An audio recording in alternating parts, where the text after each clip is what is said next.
और एक ताऊ अपनी भैंस बेचण भैंसों की मंडी में ले गया। एक ग्राहक उसकी भैंस धोरे आया और देख कर बोला, ताऊ भैंस कितने की दी है? बोला 75,000 रुपये की। एक ग्राहक ने उसकी भैंस देखी तो भैंस एक आंख से काणी। बोला, ताऊ तेरी भैंस तो एक आंख से काणी है और ऊपर से तो उसके 75,000 मांगे है। ताऊ बोला, मेरा सुसरे तने भैंस दूध काटने खातिर चाहिए, कैसे नैन मटक का करेगा?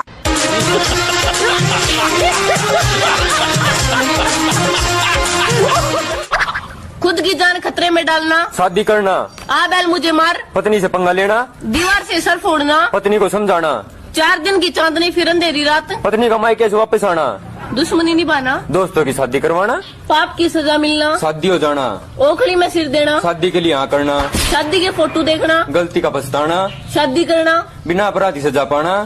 साड़ी याद दिगर वाली। ये स्कीम दुल्हे को बताई जाती है पर दी नहीं जाती।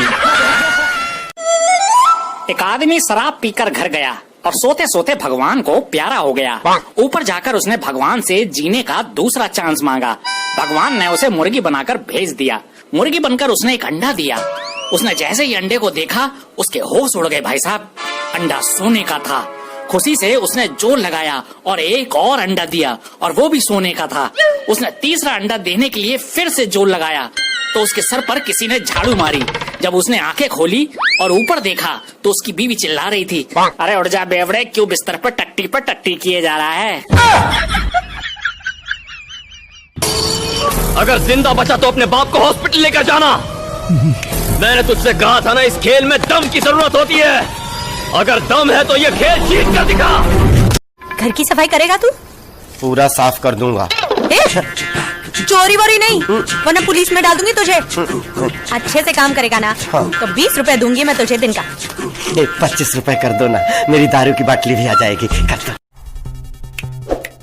अगर एक ही फटके में नॉकआउट कर सकता है तो ही चाहना या तत्काल टिकट लेके सीधा नरक लुक में एंट्री मारना है तो कोरोना मोहब्बत की तरह आपको हो जाएगा और पता भी नहीं चलेगा। जब भी कोई बच्चा पैदा होता है तो सारे खानदान वाले उसे देखने आते हैं।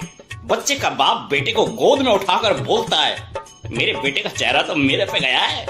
माँ प्यार से देखकर बोलती है, अरे इसकी आंखें तो मेरे पे गई हैं। बच्चे का मामा देखकर बोलता है, ए जिज्जी, इसके हाथ पांव तो बिल्कुल मेरे पे गए हैं। चाचा भी देखता है और बोलता है, अरे इसकी मुस्कुराहट तो बिल्कुल मेरे जैसी है। फिर जब वही बच्चा बड़ा होकर लड़कियां छेड़ता है तो सारे खानदान वाले कहते हैं, पता नहीं ये कमबख्त किस पे गया है।